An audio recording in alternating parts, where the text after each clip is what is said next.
देखिए बच्चों, कल हमने कुछ भाग कबीर के बारे में पढ़ा। उसका जो शेष भाग है, उसका जो आगे का भाग है, उसका हम विवेचन करेंगे। कल कबीर के जन्म के बारे में, मृत्यु के बारे में, जन्म स्थान के बारे में, माता पिता के बारे में, पत्नी और संतान के बारे में हम पढ़ते हैं। कबीर की रचना के बारे में मैंने बताया था कि इनकी रचना का नाम बीजक है।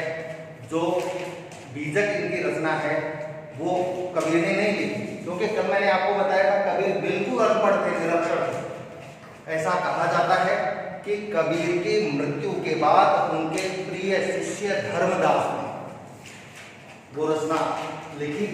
कबीर के उपदेशों को एक जगह संग्रहित किया, जिसका नाम उन्होंने रखा बीजक।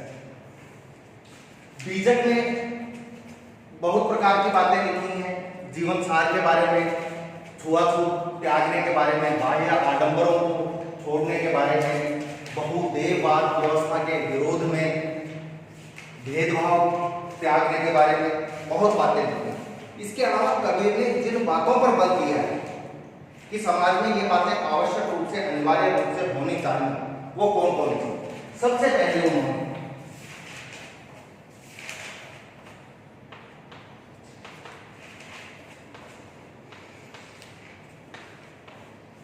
ईश्वर प्रेम के बारे में कहा है कि ईश्वरीय प्रेम होना चाहिए, जो सच्चे हृदय से होना चाहिए, जिसमें किसी प्रकार का छल कपट या कहीं कोई दिखावा नहीं होना चाहिए। नंबर 2, ज्ञान तथा वैराग्य।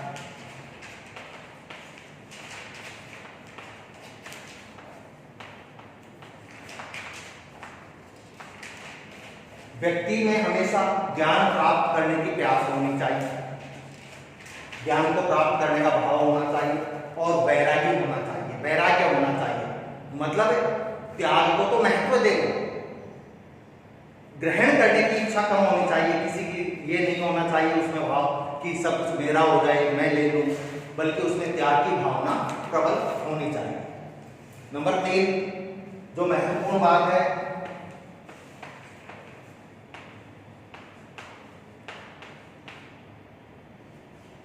गुरु भक्ति पर भी उन्होंने बल दिया है। कबीर ने भगवान की भक्ति से अधिक महत्व गुरु भक्ति पर दिया है। आपने कभी पिछली किसी क्लास में पढ़ा भी होगा, सुना भी होगा, गुरु गोविंद दो खड़े काके लाभु पाए, कि भाई गुरु और भगवान दोनों खड़े हैं शिष्य के सामने, कबीर के सामने। गुरु भी हैं और भगवान भी हैं। तो कबीर के मन में प्रश्न आया कि भाई दोनों भगवान भी मेरे सामने हैं और गुरु भी मेरे सामने हैं। अब धर्म संकट ये है कि काके लाभु पाए, मैं किसके पहले पांव पकड़ूं, किसका पहले प्रणाम करूं, किसका अभिवादन करूं। फिर अंत में वो खुद ही सोचते हैं, कहते हैं कि बलिहारी गुरु आप, हे गुरुदेव आपकी बलिहारी है, आप पर मैं न्यौछावर हो जाना चाहता हूं। गोविंद दियो मिलाए, आप ही एकमात्र वो व्यक्ति हो जिसने भगवान तक पहुंचने का मेरे को मार्ग बताया। कहने का अभिप्राय है कि यदि भगवान होते तो शिष्य भगवान तक नहीं पहुंच सकता था, लेकिन भगवान तक पहुंचने का मार्ग शिष्य को एकमात्र गुरु ने बताया। मतलब पहले उन्होंने गुरु का अभिवादन किया, मतलब भगवान से भी जो श्रेष्ठ हैं, भगवान से भी बड़े जो हैं कबीर की नजर में, वो गुरु। इसके अलावा अगला पॉइंट है सत्संग।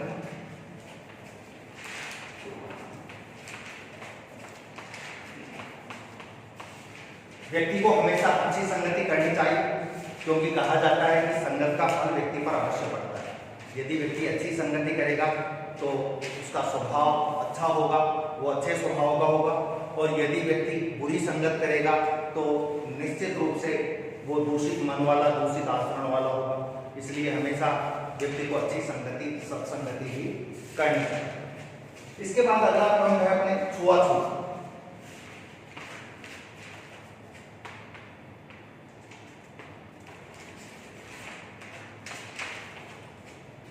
कबीर ने अपने उपदेशों में छुआछूत न करने के संदर्भ में कहा है कि ईश्वर ने जिन जीवों की रचना की है, जो प्राणी बनाए हैं, मनुष्य बनाए हैं, उनमें कहीं कोई भेदभाव नहीं किया। इसलिए कोई भी छूत और अछूत नहीं है, कोई भी श्रेष्ठ और निकृष्ट नहीं है, सभी जीव एक समान है। तो व्यक्ति को छुआछूत न करके सामने वाले व्यक्ति का सम्मान उसके गुणों के आधार पर करना चाहिए। अगला पॉइंट है बहुदेव।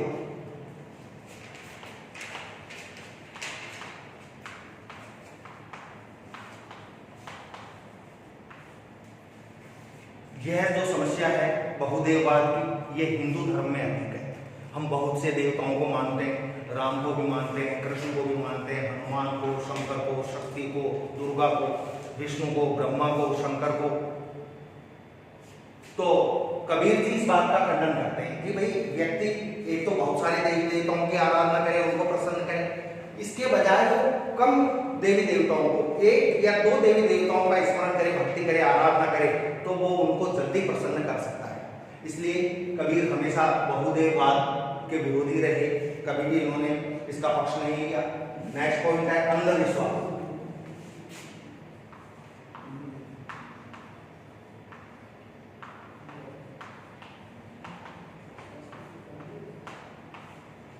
कबीर जी के अनुसार, कबीर जी कहते हैं कि भाई कभी भी व्यक्ति को अंधविश्वासी आंख बंद करके किसी पर भरोसा नहीं करना चाहिए, क्योंकि जो व्यक्ति अंधविश्वासी होता है अंततः उसको नुकसान उठाना पड़ता है। इसलिए हमेशा बहुत सोच समझकर कोई कार्य करना चाहिए, सोच समझकर ही किसी पर भरोसा करना चाहिए, विश्वास करना चाहिए। जो व्यक्ति बहुत सोच समझकर निर्णय करता है, काम करता है, वह कभी भी असफल नहीं होता है। अगला पॉइंट है धार्मिक आडंबर।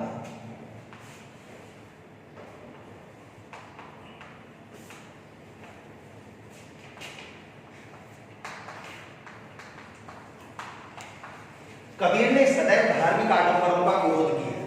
उन्होंने कहा है कि व्यक्ति जैसा है वैसा ही दिखना चाहिए, उसे दिखावा नहीं करना चाहिए, आडंबर नहीं दिखाने चाहिए। इस संदर्भ में आडंबर न करने के बारे में कबीर ने हिंदू और मुसलमान दोनों को समझाया है, दोनों को प्रेरणा दी है। जैसे धार्मिक आडंबर के बारे में हम थोड़ी विस्तृत चर्चा करें कि व्यक्ति को दिखावा नहीं करना चाहिए। ब्राह्मण लोग होते हैं, ये छापा तिलक करते हैं, पूजा पाठ करते हैं, जबकि इनके दिखावा कुछ और होता है, मन में इनके कुछ और होता है। केवल आवरण धारण करने से व्यक्ति का कुछ भी नहीं होता है। इसके अलावा धार्मिक आडंबर करने के बारे में हिंदुओं और मुसलमानों को उन्होंने बेलगाम रूप से डांटा है। कबीर या तो हिंदू थे या मुसलमान थे, एक का उनको पक्ष लेना चाहिए था, लेकिन सच्चा समाज सुधारक वही होता है जो दोनों को एक नजर से देखता है। तो कभी इन्होंने हिंदू और मुसलमानों में पक्षपात नहीं किया, समझाया, दोनों को समझाया, प्रेरणा दी, दोनों को प्रेरणा दी। धार्मिक आडंबर के बारे में बताओ, एक कबीर का की साखी है हिंदुओं के बारे में। हिंदू लोग मंदिर में जाते हैं, वहां जाकर पूजा करते हैं भगवान की, मंदिर में जाकर। तो उन्होंने कहा है कबीर ने कि पाहन पूजे हरि मिले तो मैं पूजूं पहाड़। कि हे हिंदुओं, यदि पत्थर को पूजने से भगवान मिल जाए, पत्थर को पूजने से यदि भगवत प्राप्ति हो जाए, तो मैं, तुम तो मंदिर में जाकर छोटे छोटे पत्थरों की पूजा करते हो, मैं पूजूं पहाड़, मैं पहाड़ की पूजा करूं जो केवल पत्थरों का भंडार होता है, जिसमें पत्थर ही पत्थर होते हैं। वाहन पूजे हरि मिले, यदि पत्थर को पूजने मात्र से भगवान की प्राप्ति हो जाए, तो मैं मंदिर में जाकर छोटे मोटे पत्थर नहीं पूजूंगा, मैं तो पहाड़ को पूजूंगा, जो मेरे को एक साथ जितने देवी देवता हैं सारे प्राप्त हो जाएंगे। यदि तुम हिंदू कहेंगे नहीं साहब हम तो मंदिर में जाएंगे और पत्थर ही पूजेंगे, तो कबीर कहते हैं कि यदि तुमको पत्थर ही पूजना है, वाहन पूजे हरि मिले तो मैं पूजूं पहाड़, ताते चाकी भली, यदि तुमको पत्थर ही पूजना है तो चक्की के पत्थर को पूजो। पीस खाए संसार, जिससे संसार कम से कम आटा, गेहूं पीसकर, अनाज पीसकर, आटा बनाकर अपना पेट तो भरता है। पत्थर की पूजा करो, लेकिन उसकी कोई उपयोगिता हो, उपाय देता हो, तो ऐसा होना चाहिए। अब यहाँ एक प्रश्न आता है कि साहब क्या कबीर हिंदू विरोधी थे, जो उन्होंने हिंदुओं की पूजा पद्धति पर व्यंग्य किया, कटाक्ष किया? नहीं। जो इस्लाम धर्म में कुरीतियां थी उसके बारे में भी कहा है। मुसलमान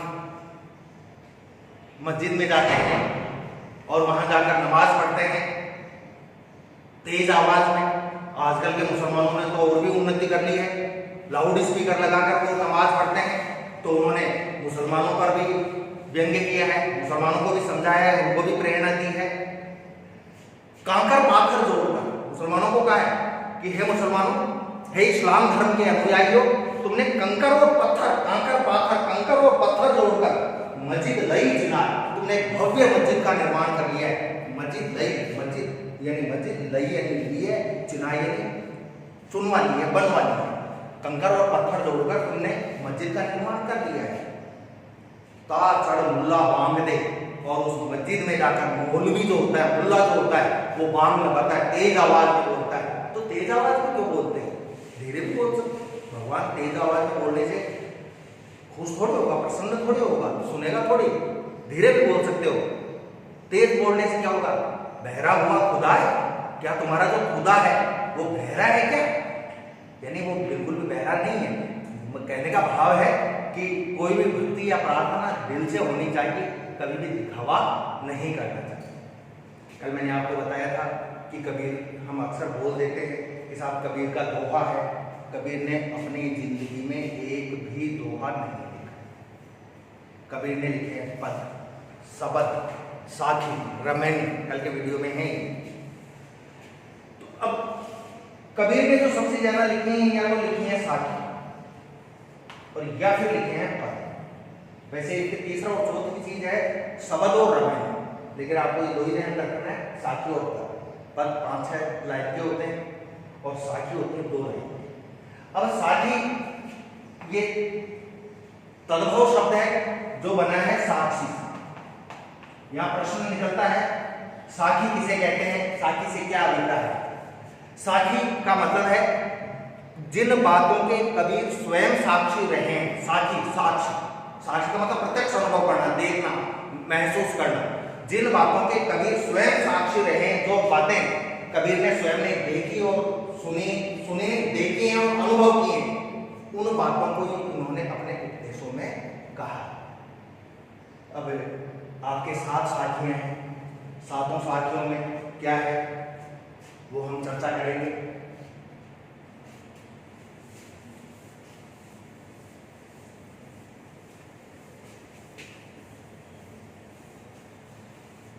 यानी अब तक एक तरह से पाठ के बारे में समझाया जा रहा था, कवि परिचय के बारे में समझाया जा रहा था। अब आपके मूल पाठ शुरू हो रहा है। सबसे पहले कबीर पहली जो साखी, इस पहली साखी में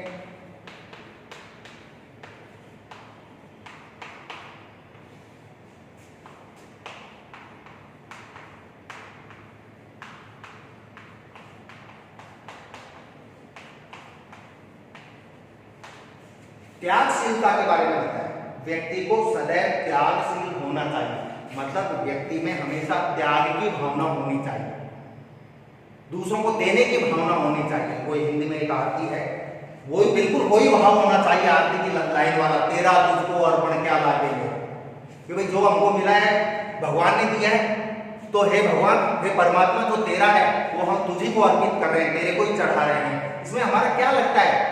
तुमने हमको दिया, हम किसी और को दे रहे हैं, तुम हमको और दोगे, हम किसी को और देंगे। पहली साखी है आपके त्याग को ऐसा कीजिए, सब कुछ एक ही बात। कबीर जी कह रहे हैं कि व्यक्ति को इस प्रकार से त्याग करना चाहिए, त्याग तो ऐसा कीजिए, त्याग इस प्रकार से करना चाहिए, सब कुछ एक ही बात, अपना सब कुछ एक बार में ही त्याग देना चाहिए। कहने का मतलब है व्यक्ति को त्याग करते समय ये नहीं सोचना चाहिए कि वो क्या त्यागे क्या रखे, सब कुछ एक बार में त्याग देना चाहिए, क्योंकि देने वाला भगवान है, उसने पहले दिया है। आज हम त्याग कर रहे हैं, दान कर रहे हैं, त्याग रहे हैं। आज यदि हम ऐसा करेंगे तो कल ईश्वर हमको फिर वो देगा और हम अगली बार फिर त्याग करेंगे। त्याग एक बार में सब कुछ त्याग कर देना चाहिए। क्या सोचकर? सब प्रभु का, मेरा नहीं। भाई आज मैं जिस चीज का त्याग कर रहा हूं, जो चीज मैं दान में दे रहा हूं, सब कुछ ईश्वर का दिया हुआ है, क्योंकि मैं जन्म से साथ लेकर आया नहीं था। जो दिया मेरे को ईश्वर ने दिया, परमात्मा ने दिया, जो भी है सब कुछ ईश्वर का है। निहचे किए विचार, यानी यह विचार, निहचे यानी ये सोच समझकर, यह विचार करके उसको त्याग करना चाहिए। कहने का अभिप्राय है कि व्यक्ति को त्याग को महत्व देना चाहिए, त्यागशीलता पर बल देना चाहिए और ये सोचना चाहिए कि आज मेरे पास जो है यह किसी का दिया हुआ है, इसको प्राप्त करने के लिए मैंने, हाँ ये अवश्य है कि विशेष प्रयास अवश्य किया, लेकिन देन इसमें ईश्वर की है, इसलिए मुझे ये त्याग कर देना चाहिए। सच्चे हृदय से व्यक्ति यदि त्याग करता है तो निश्चित रूप से उसको उससे अधिक की प्राप्ति होती है। यह आपकी पहली साखी है। दूसरी साखी के बारे में हम बात करें, गुणग्राह्य।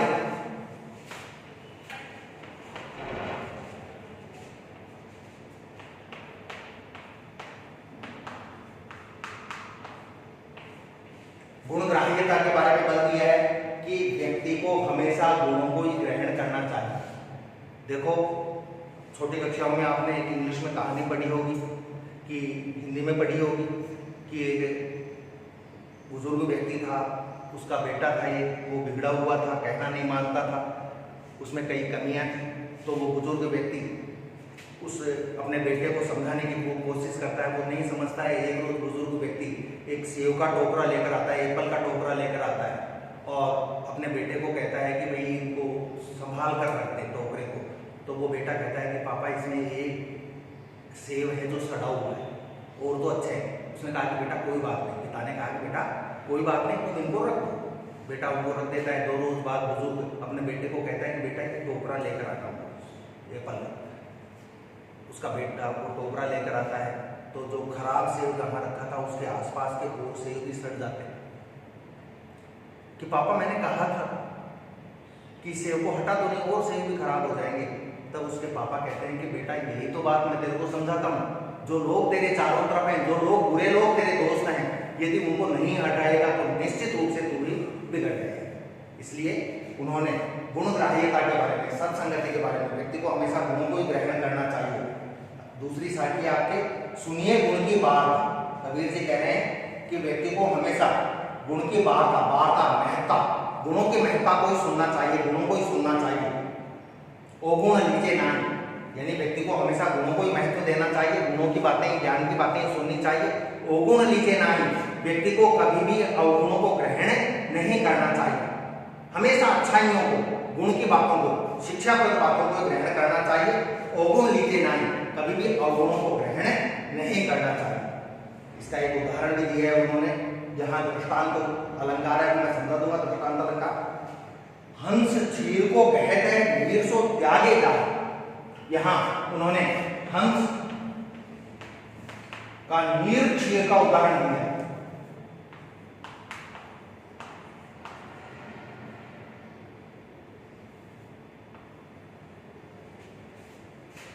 गुणग्राह्यता के बारे में बताया जा रहा है, हंस का उदाहरण देकर दृष्टांत अलंकार है।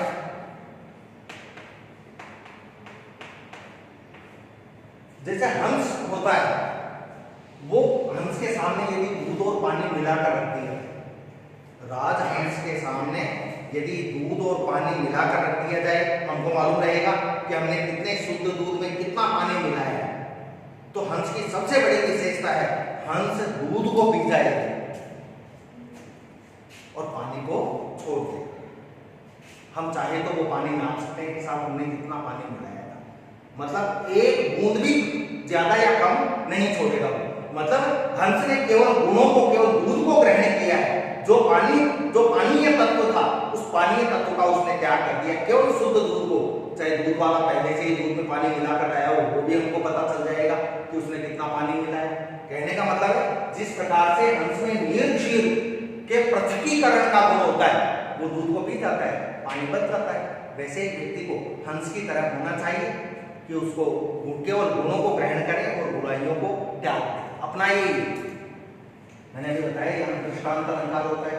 दृष्टांत का मतलब होता है जहां कोई सामान्य कथन कहकर उसके समर्थन में, दृष्टांत का मतलब होता है उदाहरण, कंफ्यूज मत हो जाना, एक उदाहरण अलंकार भी होता है, लेकिन दृष्टांत में क्या होता है, सामान्य कथन कहकर उसके समर्थन में दूसरा कथन कहा जाए कि व्यक्ति को हमेशा गुणों को ग्रहण करना चाहिए और गुणों को नहीं ध्यान रखना चाहिए। ये सामान्य कथन हो गया। अब उदाहरण दे दिया, दृष्टांत दे दिया, जैसे हंस दूध को ग्रहण करता है और पानी को त्याग देता है। ठीक है, नेक्स्ट है आपके व्यक्ति को अभिमान त्यागने के बारे में बताया गया है।